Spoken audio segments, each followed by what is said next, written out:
안녕하세요. 선한투자연구소의 뉴망입니다. 2020년 11월 27일 금요일 선투연 뉴스브리핑 시작하겠습니다. 첫 번째 한국경제신문입니다. 어제는 코스피, 코스닥 금리 상승을 했고요. 환율은 소폭 하락했습니다. 자, 첫 번째 기사입니다. 경기 낙관론 경계한 한국은행 내년 성장률 전망치 올렸지만 경기 회복 국면은 아니다라고 주장을 했습니다.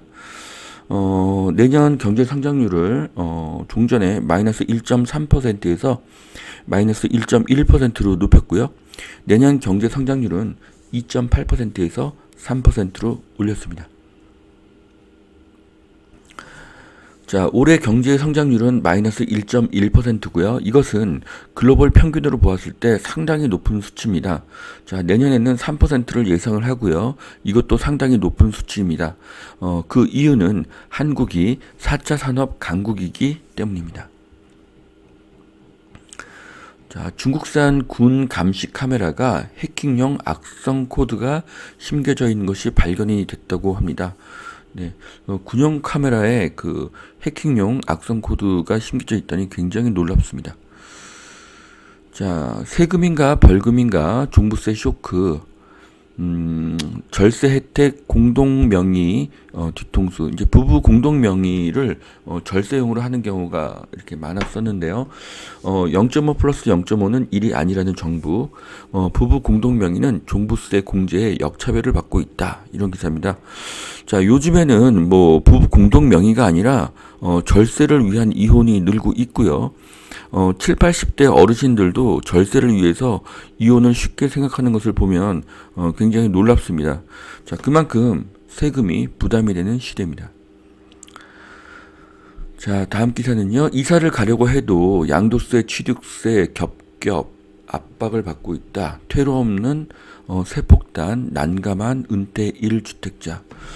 자, 소득이 없는 이런 고가 1주택자들은 어떤 선택을 할 것인가? 좀 이런 부분을 생각을 하는데요.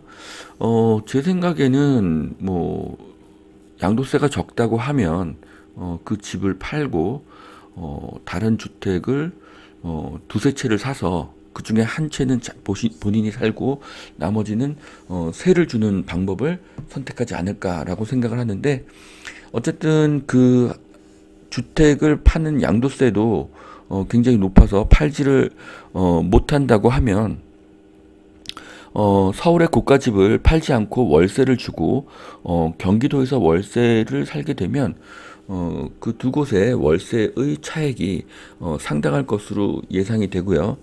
그래서 대안이 될 수 있을 것으로 보여집니다. 그분들이 대안으로 찾을 수 있는 곳은 분당은 이미 강남만큼 비싸기 때문에 용인을 선택할 가능성이 높다고 보여집니다. 용인은 분당보다는 싸지만 강남까지의 접근성이 굉장히 좋기 때문입니다. 자, 체온 재고 엑스레이 촬영까지 하는 코로나 검사는 이집트 로봇. 네, 그래서 로봇이 이 의료 쪽에 또 많이 발전하는 것을 볼 수가 있고요. 로봇이 우리의 생활 전반에 증가하고 있는 것이 보여집니다. 자, 김포, 부산, 목자, 파주, 창원 집값 풍선 효과.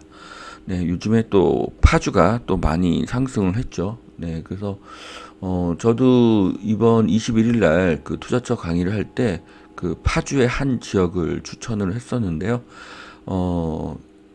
강의가 끝나고 이제 그곳이 이미 올랐기 때문에 그 윗지역으로 또 바로 수정을 해서 좀 문자를 드렸던 것이 기억이 납니다. 자, 풍선 효과는 또 새로운 풍선 효과를 만들고 있습니다. 이러다가 그냥 전국이 규제 지역이 다 되지 않을까 우려스럽습니다. 자, 인기 치솟는 공동주택 용지 추첨제 공급 방식을 바꾼다. 네. 지금까지는 추첨으로 해서 이렇게 공동주택 용지를 이렇게 배급을 했었는데요. 이제는 선정 기준을 만들어서 거기에 합당한 업체들을 뽑는다고 하니까 또 주관적인 판단이 들어가서 또 일부 업체에게는 유리하고 일부 업체에게는 또 불리한 그런 현상이 나타나지 않을까 좀 우려스럽습니다.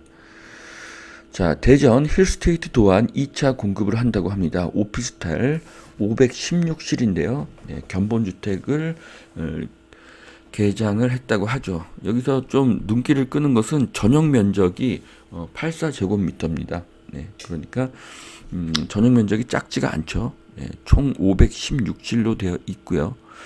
자, 아파트에 대한 규제가 강해지니 투룸, 쓰리룸 오피스텔의 인기가 상승할 것으로 보여집니다. 지난 11월 21일 투자처 강의 시간에도 제가 쓰리룸 오피스텔을 추천을 했습니다. 네. 그리고 지금부터 아래에 있는 사진을 보실 텐데요. 이것은 한국경제신문 신문이 아니라 인터넷에서 캡처한 사진입니다.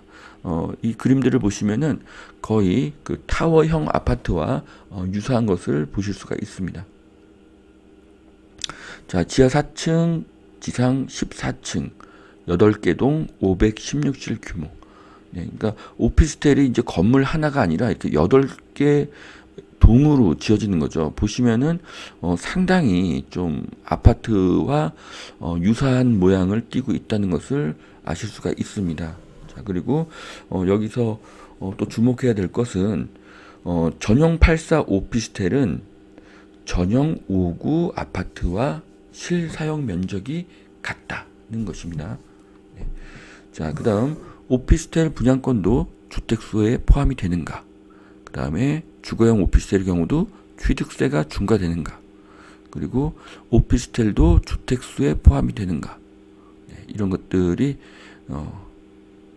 대한 답이 나와 있습니다. 네, 그래서 지금 84제곱미터, 네, 여기 도면을 보는데요. 보시면은 방이 3개고요. 네, 거실이 하나. 네, 그 다음에 화장실이 둘. 네, 주방. 그리고 드레스룸까지 갖춰져 있는 것을 볼 수가 있습니다. 신혼부부가 아주 살기에 적합한 그런 모양을 띠고 있다고 보여집니다. 그래서 앞으로는 오피스텔의 인기가 상승할 것으로 보여집니다. 자, 예타 면제 3년간 88조, 이거는 토건 정치가 아닌가? 예, 3년간 88조고요. 앞으로 100조 돌파는 물론 110조 돌파도 예상을 하고 있습니다. 100조라는 천문학적인 돈이 이렇게 토건으로 풀린다고 하면은 부동산 가격은 더 상승 압력을 받게 될 것입니다.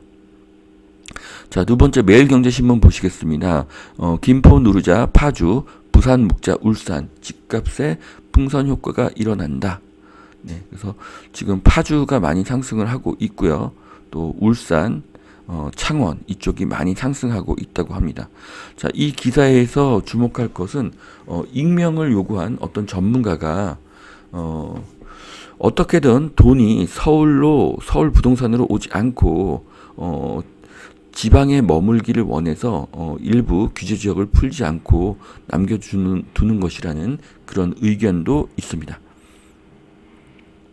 자, VR로 설계하고 콘서트 즐기고 메타버스 실리콘밸리를 사로잡는다. 자, 메타버스라는 신조어가 나왔는데요. 현실과 가상현실이 상호 작용하는 세계라고 합니다.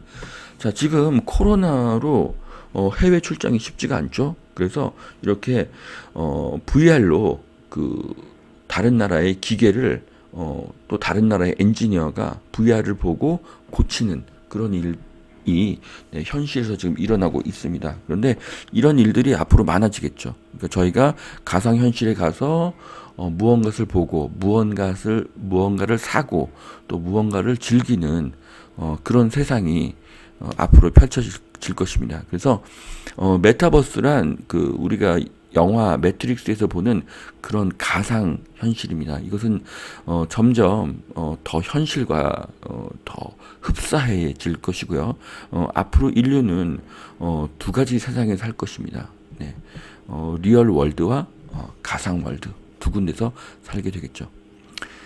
자, 글로벌 이슈입니다. 성큼 다가온 메타버스 시대. 네.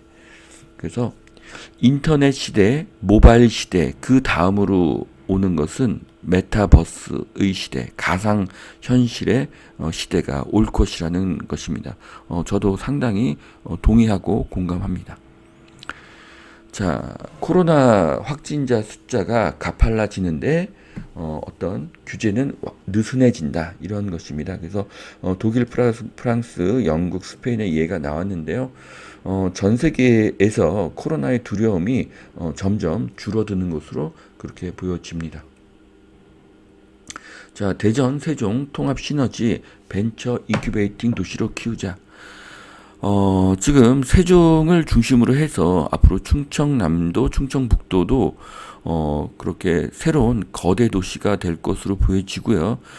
그 다음에 서울, 경기, 인천, 그리고 충청남도, 충청북도까지가 또 새로운 수도권이 될 것으로 보여집니다.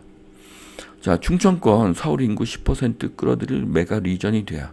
네, 그래서 예전에는 뭐 서울에 살던 분들이 충청도로 이사를 한다는 것이 어떤 좀 자신의 어떤 그 경제적인 상황이라든지 생활 수준이 낮아지는 걸로 그렇게 생각할 수가 있었는데 이제 앞으로는 그렇지가 않다는 것이죠. 네, 그래서 이런 광역 연합체, 그래서 앞으로 충청권이 경기권만큼 좀 부상이 되지 않을까 그렇게 예상이 됩니다. 그러니까 세종시는 서울 수준으로 수준이 높아지고 충청남도, 충청북도는 경기, 인천만큼 수준이 높아지는 것으로 볼 수가 있을 것입니다. 자, 올겨울 코로나 진정시키지 못하면 내년 경제 성장률은 3%가 아니라 2.2%가 될 수가 있다. 자, 그래서 세 가지 안이 나왔습니다. 첫 번째는 내년 초에 코로나가 진정이 된다. 두 번째는 내년 중반에 진정이 된다. 그리고 세 번째는 후년 중반 이후에 진정이 된다입니다. 저는 내년 초에 그 진정될 가능성을 90%로 보고요. 현재 미국에서는 워프 스피드라는 작전이 진행 중에 있습니다. 이것은 백신으로 코로나를 순식간에 제압한다는 그런 의미입니다. 자, V자 반등 주장하던 홍남기 연내 4조를 더 푼다고 합니다. 네, 4조가 더 풀리게 되면 화폐 가치는 더 하락하게 되고요.